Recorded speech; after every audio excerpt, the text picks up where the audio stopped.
The enormous chamber of the Dominion War Tribunal was silent as the final image of the human vessel filled the towering holographic display above the assembly floor, its fragile metallic frame drifting helplessly against the black ocean of space, while the warships of the Corthal Dominion surrounded it like predators circling wounded prey. And at the center of the chamber, seated upon an elevated throne carved from the dark crystal of conquered worlds, Emperor Kylos Cadex watched the moment unfold with cold satisfaction as thousands of alien diplomats, council observers, and military commanders gathered from across the galaxy witnessed the fate of a species that had dared to cross Dominion borders without permission.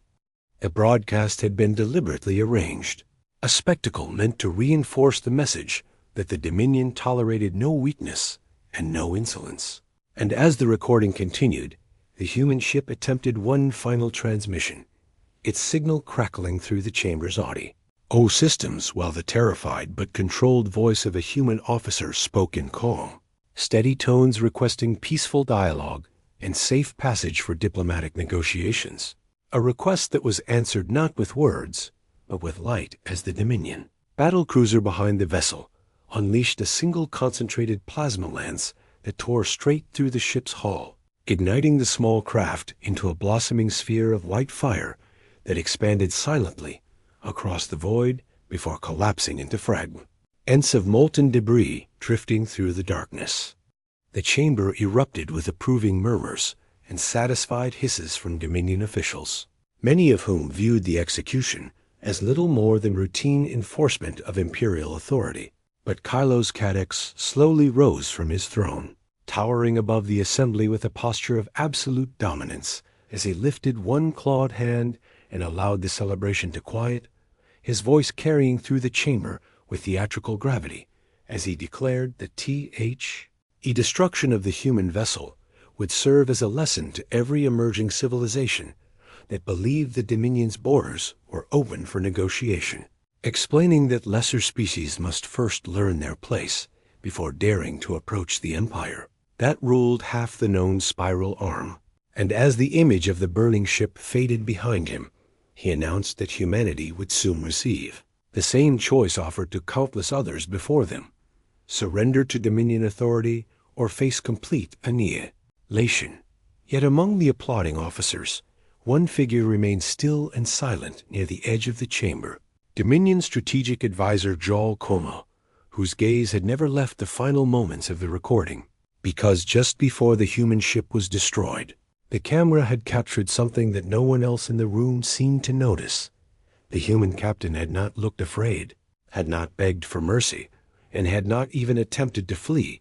Instead, he had calmly turned toward his console and transmitted one final message before the plasma beam struck, a message that Dominion translators had dismissed as meaningless static. But as Jal Como replayed the signal through his personal implant, a chill slowly spread through his spine when the pattern resolved itself into a simple encoded phrase repeated again and again in perfect mathematical timing. Signal confirmed.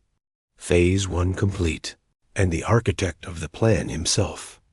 Barry Connor. Somewhere in the depths of the Sol system, Brian Connor studied the final transmission from the destroyed ship.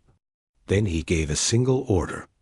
begin quiet response. And across the galaxy, the countdown to the end of an empire had already begun.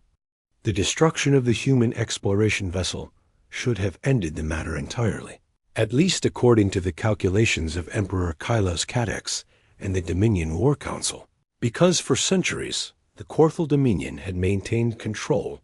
over vast regions of space through the same brutal formula: overwhelming force, public humiliation of challengers, and the careful broadcasting of those humiliations so that every civilization in the spiral arm understood exactly what happened to species that ignored Dominion authority. A human ship had simply been the latest example, a small and poorly armed vessel that had drifted too close to imperial territory with naive requests for diplomatic contact and trade discussions. And to the Dominion leadership, the situation had been almost amusing in its simplicity. A primitive young species reaching into a galaxy they did not yet understand, believing that reason and negotiation could protect them from powers that had conquered star systems low. And before humanity had even discovered faster-than-light travel. So when the vessel appeared near the Dominion Border Patrol, the response had been immediate and theatrical, with the patrol commander broadcasting a formal warning that the ship had entered restricted Imperial space and would be destroyed if it did not power down and submit to inspection. Yet the humans had not fled, they had not raised weapons, and they had not attempted deception, instead calmly repeating their request for peace, all dialogue and permission to deliver diplomatic envoys to the Dominion capital, a request that to the Dominion officers sounded less like courage and more like ignorance. And within minutes, the decision was made to turn the encounter into a message rather than a conversation, because messages traveled farther than negotiations, and fear was the Dominion's most reliable ambassador. And across the galaxy, the countdown to the end of an empire had already begun. Across the wider galaxy, the broadcast of the destruction spread rapidly through trade networks and diplomatic relays, replayed again and again across hundreds of civilizations that had learned over centuries to watch Dominion announcements carefully, because those broadcasts often revealed the fate of species who had crossed the empire at the wrong moment. And when the footage reached human space, the reaction among observers was immediate shock followed by silence. That many alien governments interpreted as the stunned paralysis of a civilization, realizing it had provoked a power far beyond its ability to challenge. The Dominion reinforced this interpretation only hours later when Emperor Kylos Cadix addressed the Galactic Assembly through a massive, hollow transmission that projected his towering armored form above the chamber floors of dozens of allied worlds, where diplomats from hundreds of species gathered in uneasy attendance as the Emperor calmly replayed the destruction of the Shah IP and declared that the vessel had violated Dominion sovereignty and refused lawful submission, explaining with cold authority that such defiance could only be answered with decisive action. And then, in a calculated escalation, he announced that humanity would now be given a single opportunity to avoid further consequences, stating that the human governments were required to submit themselves to Dominion authority, provide tribute, and accept permanent military oversight along their borders. Aus, in the Emperor's words, the galaxy did not need another reckless young civilization disrupting the balance of power. And if humanity refused this generous offer, the Dominion would simply remove them from the equation entirely. While the galaxy waited for the expected outrage or desperate diplomatic appeals from Earth, Dominion intelligence services began preparing the next phase of imperial policy, quietly drafting invasion routes and fleet mobilization schedules under the assumption that humanity's refusal was inevitable, because most newly spacefaring civilizations reacted in predictable ways when confronted with overwhelming force, either collapsing into submission or lashing out in emotional retaliation that could easily be crushed by the Dominion's superior military strength. Yet one officer inside the Imperial command structure was becoming increasingly unsettled by the absence of either reaction, because strategic advisor Jal Koma had spent years studying the behavioral patterns of emerging civilizations, and he understood that silence was not normally part of that pattern, particularly not after a public humiliation as severe as the destruction of a diplomatic vessel. And as he reviewed the latest reports from Dominion monitoring stations, he discovered something that made the unease in his thoughts deepen into quiet alarm. Because human space had not erupted into chaotic protests or panicked transmissions as expected. Instead, every major communication relay across human territory had suddenly become strangely quiet. Long-range trade routes had begun closing without explanation, and diplomatic channels that once carried thousands of messages per hour were now transmitting almost nothing at all. As if an entire civilization had suddenly turned inward and sealed its doors without a word, leaving Jal Koma staring at the silent data streams with a growing suspicion that the Dominion had not just destroyed a ship. It might have triggered something far more dangerous. In the weeks following the Dominion's broadcast, the destruction of the human vessel became one of the most discussed events across the Spiral Arm, debated in council halls, trade ports, diplomatic stations, and even among pirate enclaves that rarely paid attention to interstellar politics. Because although the Corthal Dominion had destroyed countless ships before, the unusual element in this situation was not the violence itself, but the response that followed it, or rather, the absence of one. Enja, the human governments that had once filled communication channels with diplomatic traffic, suddenly withdrew almost entirely from the interstellar stage,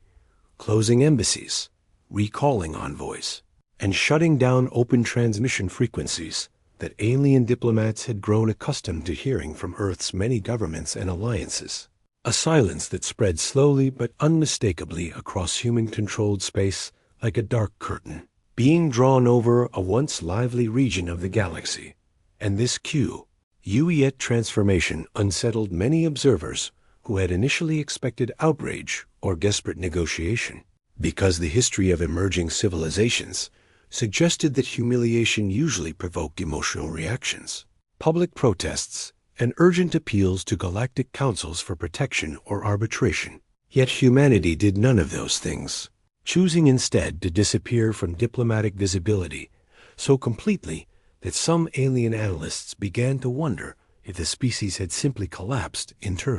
lie under the pressure of Dominion intimidation, while others suspected that the humans were frantically preparing defenses behind closed borders, constructing fleets and planetary shields in anticipation of the invasion that the Dominion had openly threatened during the Emperor's speech.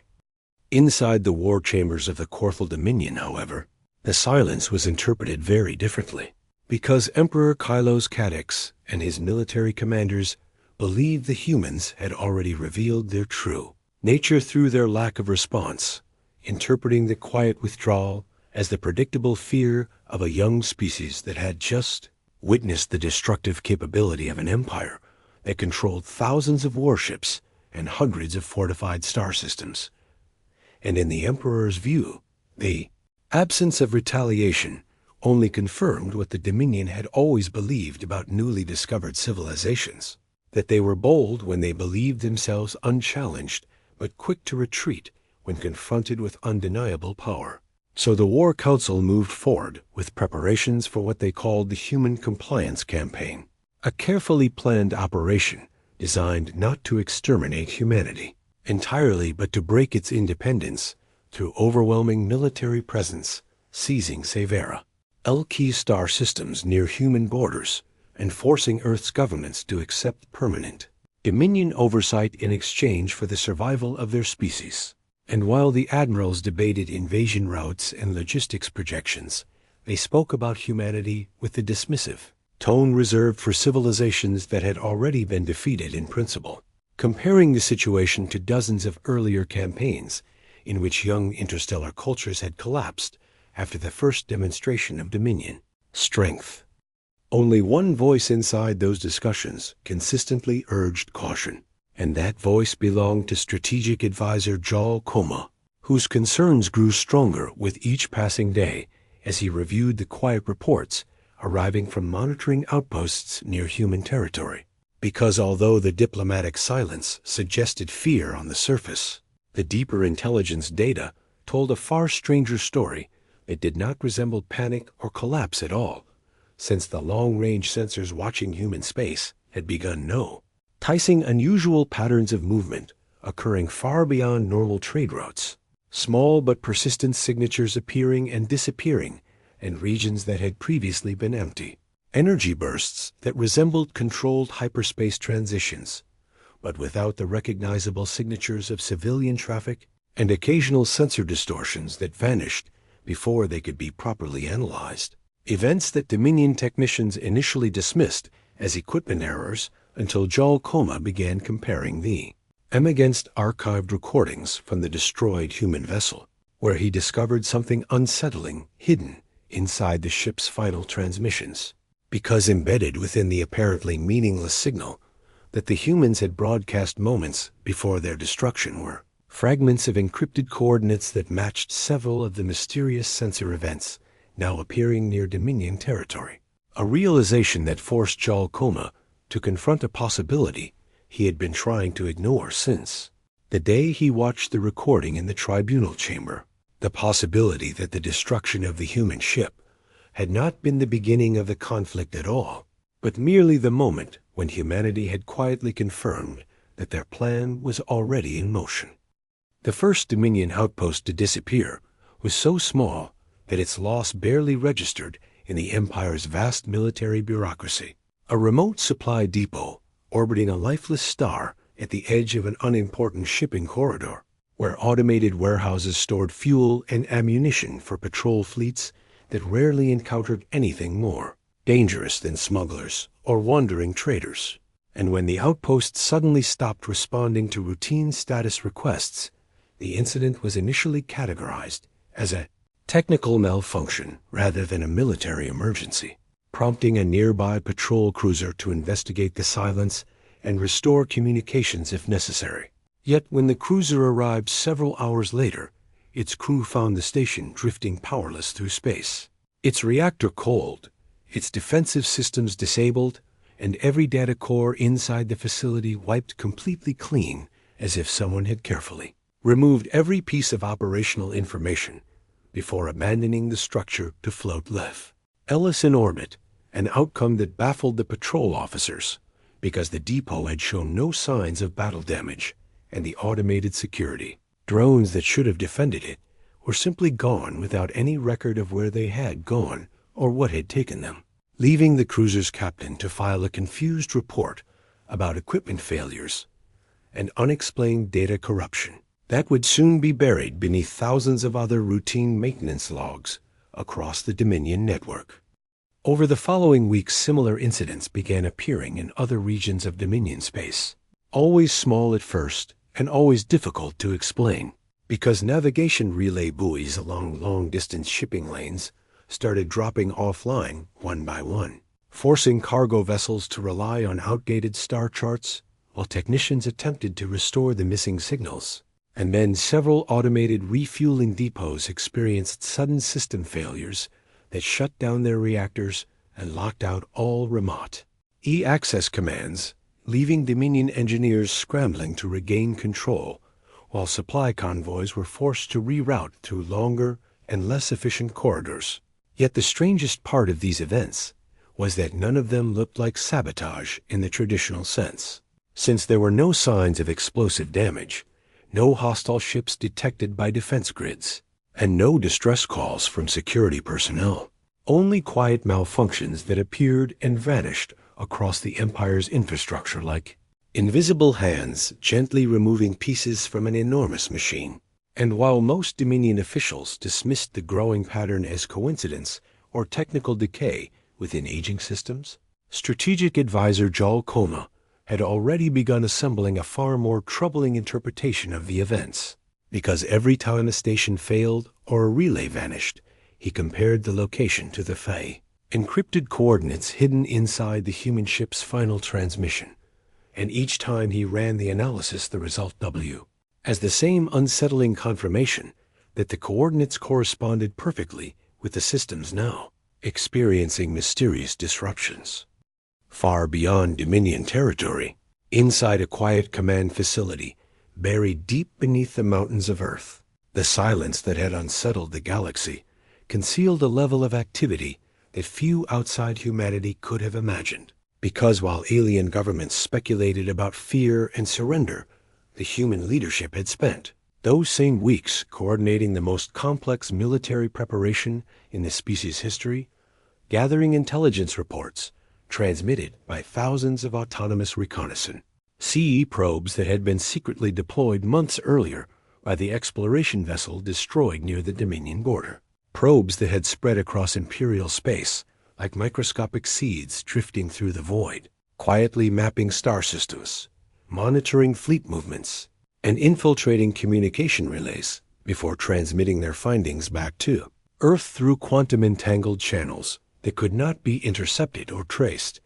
and as the enormous tactical map inside the underground command center slowly filled with data points representing Dominion infrastructure, Two figures stood at the center of the planning chamber, studying the final phase of the operation with calm determination. The human strategist Barry Connor, who had designed the reconnaissance network, and the commander responsible for executing its results, Brian Connor, who now watched as hundreds of red icons representing Dominion supply routes and military installations flickered across the display while the system's AI calculated synchronized strike windows across thousands of light years. And when the final projections appeared, Brian Connor simply nodded once before turning to the officers waiting around the chamber and delivering the quiet order that would soon echo across the stars, because the empire that believed it had destroyed a helpless ship had unknowingly revealed the location of every weakness it possessed. And now the time had come to begin Phase 2. The first sign that something had gone catastrophically wrong inside the Corthal Dominion appeared not in the outer territories, where the earlier disruptions had occurred, but deep within the Empire's logistical heart, when three major fleet supply nexuses located hundreds of light years apart simultaneously went dark within the same 30-second window. An event so statistically improbable that Dominion Command initially suspected a sensor malfunction until panicked reports began flooding the strategic network from nearby patrol groups who suddenly found their navigation beacons offline, their refueling depots unresponsive, and their encrypted command relays transmitting nothing but silent carrier signals, leaving entire sectors of the Imperial fleet effectively blind and cut off from central command. And before the confused admirals could even begin coordinating a response, a second wave began, because across dozens of star systems, enormous orbital shipyards that had spent centuries constructing Dominion warships suddenly lost power in synchronized failures that disabled docking grids, froze construction platforms in place, and locked automated manufacturing lines in endless diagnostic loops that technicians could not override, creating a cascade of logistical paralysis that spread through the Empire faster than any conventional attack could have achieved. And as the War Council scrambled to determine the source of the disaster, Strategic Advisor Jal Koma stood in the ND chamber, watching the incoming data streams with a grim certainty forming in his thoughts, because the pattern of failures matched the encrypted coordinates from the human transmission perfectly, revealing what he had feared since the Tribunal broadcast. The Dominion was not under attack by a visible enemy fleet. It was being dismantled piece by piece by a strategy that had begun long before the Empire realized it was at war. Hours later, the situation escalated from logistical catastrophe to open military disaster when long-range sensors across multiple sectors began detecting hyperspace ruptures appearing simultaneously throughout Dominion territory, massive gravitational distortions that signaled the arrival of warships emerging from faster-than-light transit. And as the distortion waves stabilized, thousands of vessels materialized across the Empire in carefully coordinated formations that placed them directly beside crippled shipyards, silent supply depots, and isolated fleet bases that no longer possessed functional communication networks to call for reinforcements, revealing a level of operational precision that stunned. Dominion commanders who had believed human space travel capabilities were still decades behind Imperial technology. Yet the ships now appearing across their territory were not scattered raiders or desperate defensive forces, but organized strike fleets whose arrival times had been calculated down to the second. And at the center of one of those fleets, aboard the human command carrier Resolute Dawn, Fleet Commander Zenis Turner stood before a massive tactical display showing hundreds of synchronized strike groups preparing to execute the final stage of the operation, while encrypted orders from Brian Connor and Barry Connor appeared across the command interface, confirming that every Dominion logistical hub targeted by the reconnaissance probes had now been neutralized, meaning the Empire's fleets were scattered, undersupplied, and unable to coordinate defense across the enormous distances of their territory. When the attack finally began, it did not resemble the chaotic battles that most alien civilizations associated with interstellar war, Because instead of massive fleet engagements or prolonged sieges, the human strike groups executed precise, devastating actions designed to permanently disable the Dominion's ability to wage war at all, targeting reactor cores inside shipyards, collapsing orbital dockyards into drifting debris fields, and capturing or destroying communication arrays that connected. The Empire's command structure, operations carried out so quickly and methodically that many Dominion officers did not even realize they were under attack until their control systems went dark and human. Warships appeared outside their stations demanding surrender, while throughout the Imperial capital, the War Council watched the situation deteriorate in disbelief as hundreds of strategic assets vanished from the tactical map one after another. And in the center of the chamber, Emperor Kylos Kadex listened in stunned silence as Advisor Jal Koma finally spoke the conclusion that none of the other officers had yet been willing to acknowledge aloud, explaining with cold clarity that the destruction of the human exploration vessel had not intimidated humanity at all, but had instead confirmed the success of their reconnaissance mission, because the probes launched from that ship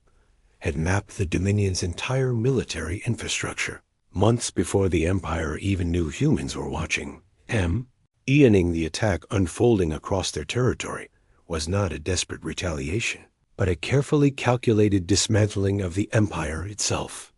Within 48 hours, the Corthal Dominion ceased to function as a unified empire, not because its fleets had been destroyed in grand battles or its capital had fallen to a siege, but because the intricate web of logistics, communications, and command authority that held the massive imperial machine together had been methodically severed by an enemy that understood its structure better than the Dominion understood itself. And across thousands of star systems, confused admirals attempted to contact regional commands, only to discover that the relays connecting them had vanished or fallen silent, while fuel convoys that once fed the Empire's warships drifted uselessly through space, unable to reach their destinations, leaving entire fleets stranded in distant sectors with empty reactors and no instructions from the central authority that no longer existed. And as these isolated commanders struggled to restore order, they soon discovered that the mysterious human fleets appearing throughout Dominion territory were not behaving like conquerors seeking territory or tribute, because instead of occupying planets or demanding surrender from civilian populations, the human forces focused exclusively on dismantling the remaining military infrastructure, disabling orbital defenses, confiscating warship production facilities, and broadcasting carefully worded declarations to local governments, explaining that their conflict was not with the people of the Dominion, but with the Empire that had attempted to dominate the galaxy through fear.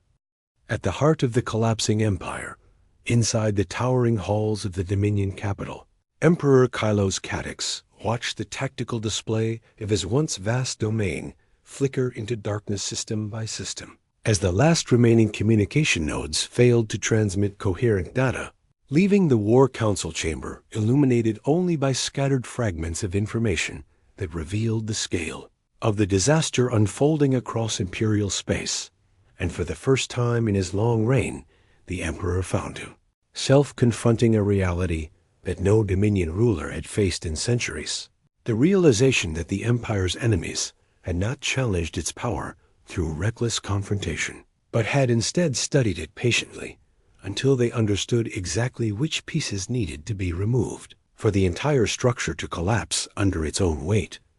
And as reports continued arriving describing shipyards destroyed, fleets stranded without fuel, and regional governors declaring independence from the now powerless central government, Kylos Kadex slowly turned toward strategic advisor Jal Koma with a mixture of anger and disbelief, demanding to know how a species that had only recently entered interstellar space could dismantle a civilization that had ruled the spiral arm for generations. Yet Jal Koma's response carried none of the fear or hesitation that had once defined his position in the Emperor's court, because the advisor now understood something that the Dominion had failed to recognize until it as far too late. Far from the crumbling capital, aboard the human command carrier positioned at the edge of the former Dominion territory, Brian Connor stood beside Barry Connor and Zenis Turner as the final confirmation reports arrived across the strategic network, indicating that the last operational Dominion Fleet Coordination Center had been successfully disabled, completing the synchronized campaign that had unfolded across thousands of light years with mathematical precision. And as the tactical map shifted from red threat indicators to quiet neutral markers, the three leaders observed the outcome with the calm focus of individuals who had never doubted the result. Because from the moment the Dominion destroyed the unarmed exploration vessel, the fate of the Empire had already been sealed, not by anger or revenge, but by the simple consequence of underestimating a species that believed patience and preparation were far more powerful than impulsive retaliation. And when the final message was prepared foe, our transmission to the wider galaxy, Brian Connor, approved it with a single nod before the signal was broadcast across every diplomatic relay and civilian network that could still receive it, ensuring that every civilization that had witnessed the destruction of the human ship would now witness the quiet end of the empire that had ordered it.